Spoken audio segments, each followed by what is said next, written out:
श्रीयुगलचरणकमलोभ्यो नमः। श्रीमते निम्बार्काचार्य नमो नमः।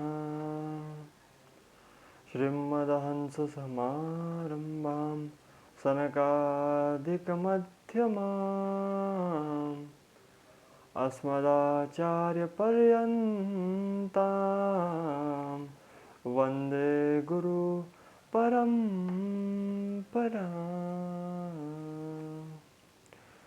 शान्ताकारं भुजगशयनं पद्मनाभं सुरेशं विद्याधारं गगनसुदरं मेघवर्णशुभाङ्गं लक्ष्मीकान्तं कमलनयनं योगिभिर्ध्यानगम्यं वन्दे विष्णुभवभयहरणं सर्वलोकेशनाथं। कृष्णाय वासुदेवाय हरे परमात्मने प्रणतः क्लेशनाशाय गोविन्दाय नमो नमः। गोविन्दाय नमो नमः। राधासाध्यं साधनं यस्य राधा मन्त्रो राधा मन्त्रदात्रीं च राधा सर्वं राधा जीवनं यस्य राधा राधा राधा वाजिकीं तस्य शेषम्। श्री राधे मेरी स्वामिनी मैं राधे तेरु दास जन्म जन्म मोहि दीजियो श्री चरणन को वास। सब द्वारन को छोड़ के मैं आयो तुम्हारे द्वार। अब विषभान की लाडली निक मेरी ओर निहार। कृष्णं नारायणं वन्दे कृष्णं वन्दे व्रजप्रियः कृष्णं देवपायनो वन्दे कृष्णं वन्दे पृथाक्षुतम्।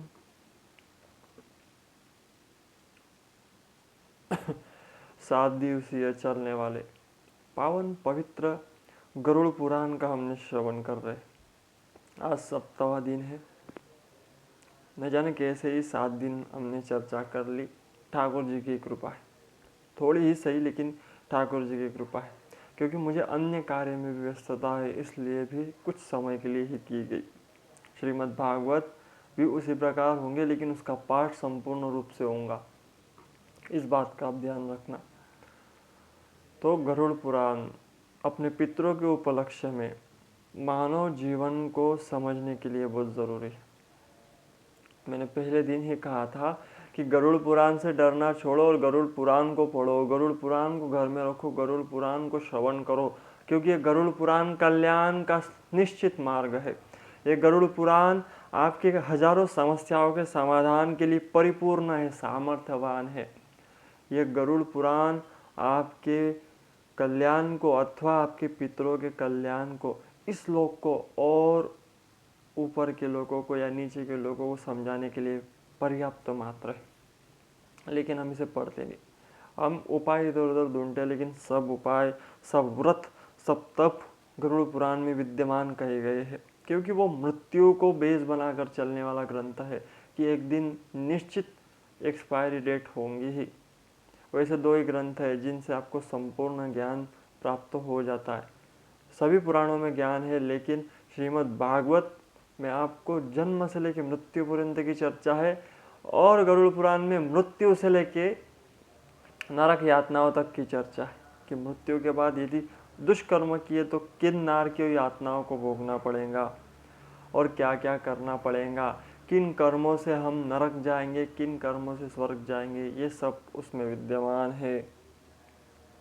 तो निश्चित ही भगवान का ध्यान, भगवान का पूजन, भगवान का नाम जप और व्रत, ये कार्य हमें निश्चित जीवन पर्यंत करते रहने चाहिए।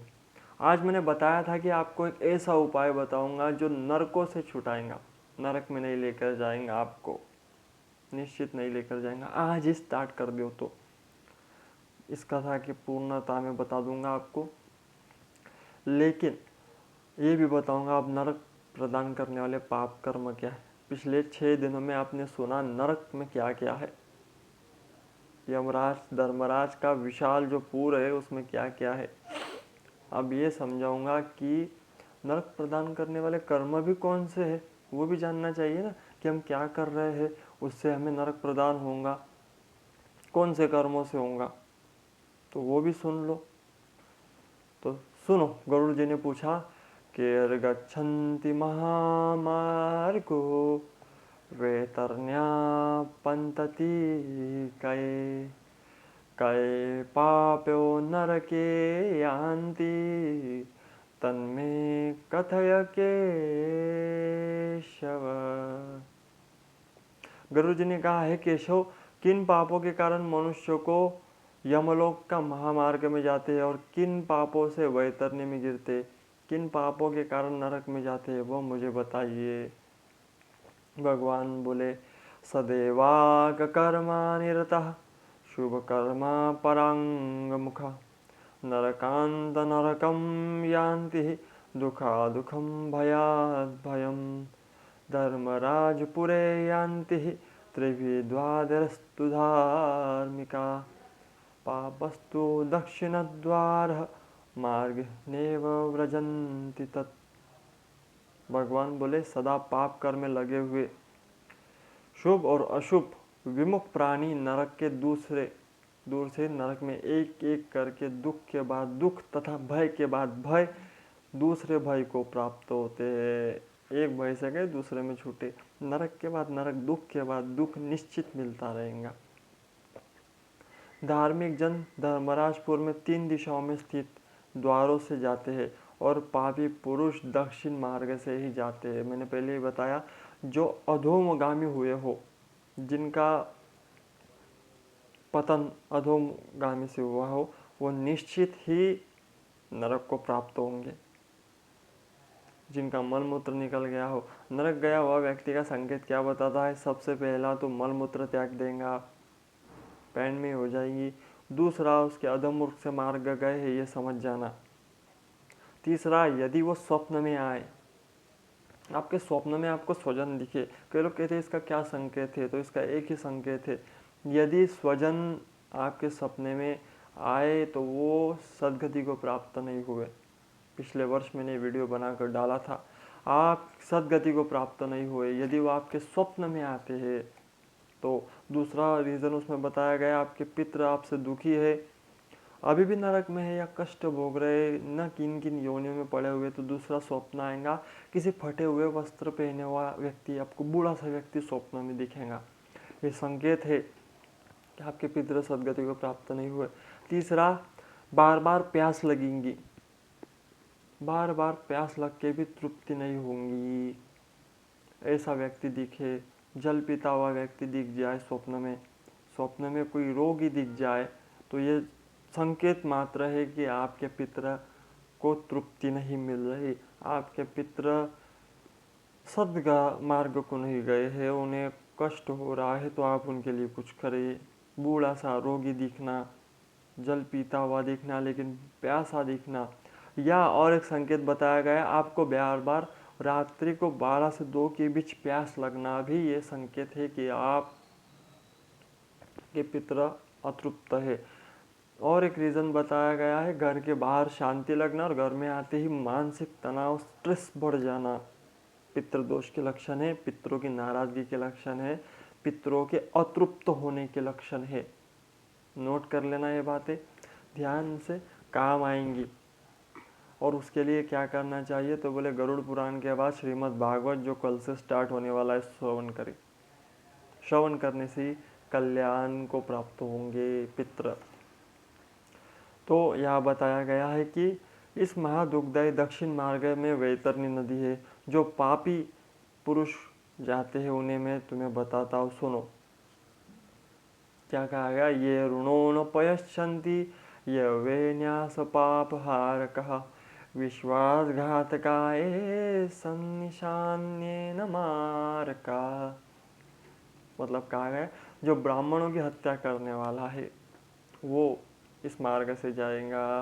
ब्राह्मणों की हत्या कैसे करने वाला, मतलब ब्राह्मणों के हक को मारने वाला भी ब्रह्म हत्या है। पद्म पुराण से कह रहा हूँ, गुरु स्त्री गमन करने वाला भी ब्रह्म हत्यारा ही कहा गया है।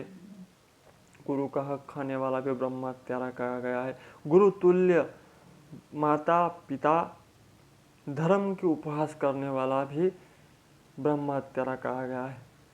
मुझे कहना तो नहीं चाहिए लेकिन फिर कह रहा हूँ, क्योंकि मुझे धर्म की बड़ी चिंता है, आज के युवाओं की चिंता है, इसलिए ये बात मैं कहे बगैर रह नहीं सकता, इसलिए कहता भी हूँ।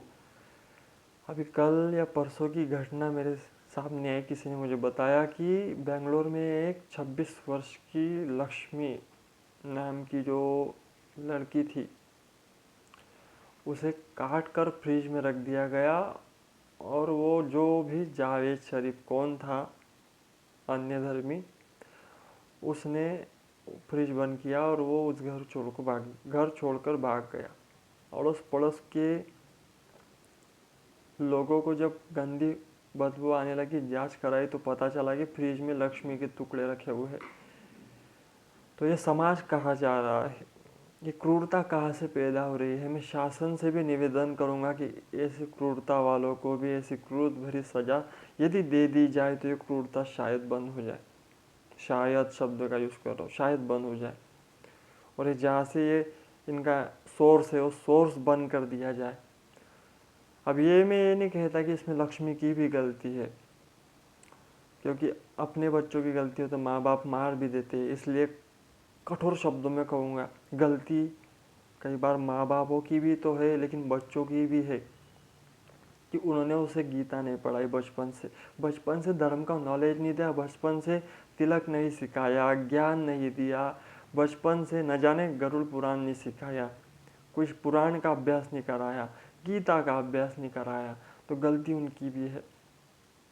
तो ये दुखदाई है समाज के लिए। उसमें गलती लक्ष्मी की ही थी, मैं एक्सेप्ट करता हूँ, लेकिन कुछ गलती माँ बापों की भी थी, उसे समझाना था। सैलून की दुकान में काम करने वाले जो भी था, वो जावेद शरीफ, न जाने उसका नाम भी मुझे याद नहीं, उस पर विश्वास करने की आवश्यकता क्या थी आवश्यकता। और कई बार मैं पतियों से भी कहूँगा, अपनी पत्नी को इग्नोर मत किया करो या अपनी पत्नी पर विश्वास जताया करो, हर बार शक के घेरे में उसे मत रखा करो, एक प्रकार बंदी बनाकर मत रखा करो, जिससे उसे बोलने के लिए भी कोई ना हो, वो अकेलापन फील करे। ऐसा भी नहीं करना चाहिए। और दूसरी बात मैं कहूँगा स्त्रियों से, निश्चित अपने धर्म की जानकारी रखो। ये बात ये नहीं है इतने घटनाएं होने के बाद भी उसने यही सोचा कि ये वाला वैसा नहीं है, ये दुखदाई है, ये कष्टदायी है। विश्वास करने लायक व्यक्ति एक ही बार विश्वास किया जाता है, 2 बार किया जाता है, लेकिन तीसरी बार भी वही घटना उसी दौरे से उसी समाज से हो तो उसे छोड़ देना चाहिए। हर प्रकारे, मैं तो कहूँगा हर प्रकारे छोड़ देना चाहिए। व्यापार मत करो, व्यवहार मत करो, क्या होगा, 2 पैसे ज़्यादा लगेंगे निश्चित, लेकिन सुरक्षित तो रहोगे, अपने चरित्र का तो संरक्षण कर पाओगे, अपने धर्म का तो संरक्षण कर पाओगे। इस बारे में विषय में विचार करना ये बड़ा गंभीर विषय है। हर बार किसी को काट के फ्रिज में रख दिया, ये घटनाओं पर सरकार भी एक्शन ले।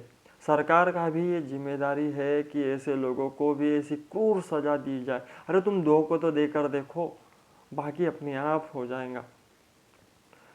न जाने उन मासूम से बच्चियों को ऐसे काट दिया जाता है, सुनने में बड़ा अजीब लगता है, दुखदायी लगता है। लेकिन कई बार ये भी सोचते हैं, कई लोग मुझे कहते हैं कि महाराज जी आप दुखी होते हो, लेकिन इसमें गलती उन लड़कियों की भी तो है। लेकिन मैं कहूँगा उन लड़कियों के साथ साथ उनके परिवारजनों की भी तो है। बेटी आपकी है तो निश्चित आपको उसे मारने जोड़ने का अधिकार है, ताड़ने का भी अधिकार है। आज के माँ बाप लालन और पालन कर ले, लेकिन ताड़न कौन करेगा, उसे ज्ञान कौन देगा, वो भी आपका काम है। और धर्म की बेटियों को रास्ते पर नहीं छोड़ा जाता, और धर्म की बेटियों को शिक्षित कर कर रास्ते पर छोड़ा जाता है ताकि वो भटके ना। तो आप क्यों नहीं कर सकते? आप अपने बेटों को, बच्चियों को पढ़ाओ ना, विष्णु सहस्त्र नाम का पाठ कराओ, हनुमान चालीसा का पाठ कराओ, न जाने कितने स्तोत्र है, स्तुतियाँ है, गीता का पाठ करवाओ, सामाजिक इस समय क्या चल रहा है इससे अवगत कराओ, कैसे रहना है समाज में ये अवगत कराओ। ये करना छोड़कर माँ बाप अपने बच्चों को केवल आईफोन दिला रहे, वो आधा सेप कटा फोन, बस उससे ऊपर कुछ नहीं कर रहे। और वो आईफोन में क्या हो रहा है ये निश्चित तौर पर माँ बाप भी जानते हैं और बच्चे भी। उसमें न जाने कितने सोशल अकाउंट ओपन हो जाते हैं, न जाने कोई आ जाता है टोपी वाला, उससे मैसेज में चैटिंग होती है, बात होती है, अट्रैक्शन होता है। इसे विवेक नहीं होता, बच्ची है, विवेक होता तो ऐसा कैसे करती। वो विवेक देना काम माँ बाप का था। मोबाइल दो लेकिन उससे पहले उसका यूज़ समझाओ, अपने बच्चों को उसका यूज़ समझाओ। लेकिन ये क्रूरता वाली घटनाएं लाजनीय है। सनातन के ऊपर कुठारा प्रहार है, ये दूसरा प्रहार है जो सनातन पर हो रहा है। पहला तो तिरुपति बालाजी के मंदिर में प्रसाद घोटाला, ये भी दुखदाई, ये आत्मा को झंझोरने वाला है। ऐसे काम करने वालों को ऐसी सजाओ कि उसके बाद वो कहीं आसपास भी नहीं दिखे मंदिरों के।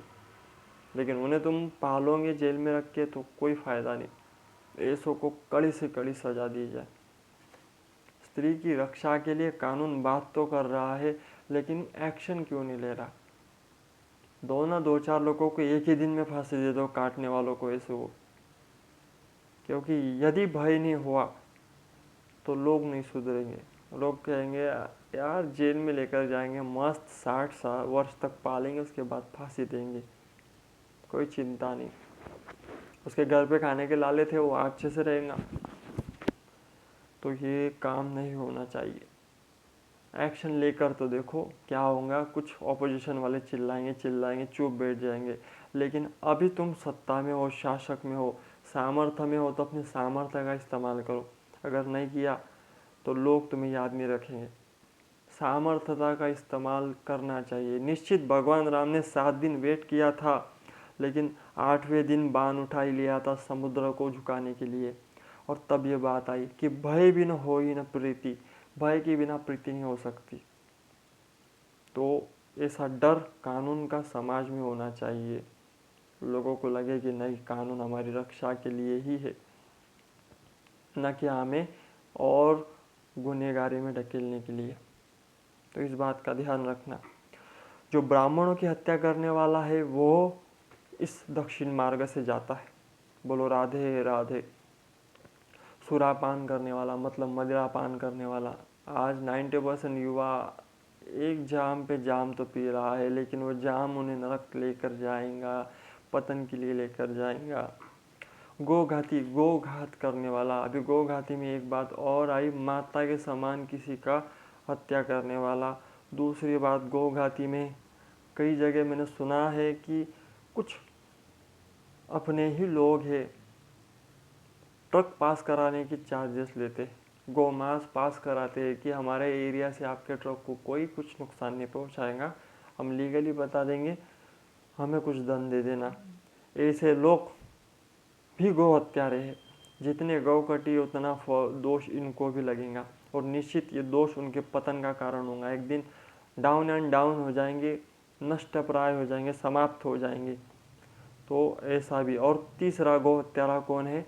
अपनी गाय जो जीवन भर जिसे पाला तूने, वो यदि मरनासन हो या उसकी कोई दवाई काम ना करे, वो बैठ जाती है, तो वो गाय जो मर रही है, अपने प्राण छोड़ रही है, वो गौ माता को तू मरने से पूर्व किसी टोपी वाले को सौंप देना, गौ हत्या है, निश्चित गौ हत्या है। एक दिन वो आएगा जब तुम्हारे बेटे भी तुम्हें बहुत ज़रूरत होगी, छोड़ देंगे, निश्चित छोड़ देंगे।